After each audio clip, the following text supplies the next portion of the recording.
মহিলা কংগ্রেসের উদ্যোগে রাজ্য জুড়ে আয়োজন করা হয়েছে নারী ন্যায় কর্মসূচি। অল ইন্ডিয়া মহিলা কংগ্রেসের উদ্যোগে সারা দেশব্যাপী নেওয়া হয়েছে। অন্যান্য দেশের সঙ্গে মহিলা প্রদেশ কংগ্রেসও কর্মসূচিতে সামিল হবে। তার এই প্রস্তুতি হিসেবে শুক্রবার রাজধানী আগরতলা প্রদেশ কংগ্রেস ভবনে মহিলা কংগ্রেস সদস্যরা তাদের এই নারী ন্যায় কর্মসূচির পোস্টার প্রদর্শন করেন। এদিন এই কর্মসূচির নেতৃত্বে ছিলেন প্রদেশ মহিলা কংগ্রেসের সভানেত্রী সার্বাণিক ঘোষ চক্রবর্তী।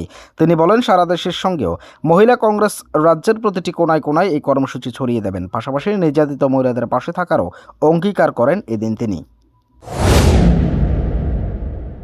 নারী ন্যায়ের উপর আমাদের প্রিয় রাহুল গান্ধী যে ভারতের জন্য ন্যায় যাত্রা শুরু করেছেন, সেটা সমস্ত ধরনের মহিলা এবং যুবক, ছাত্র সবাইকে নিয়ে শ্রমজীবী মানুষদের সবার সাথেই মিলিত হচ্ছেন।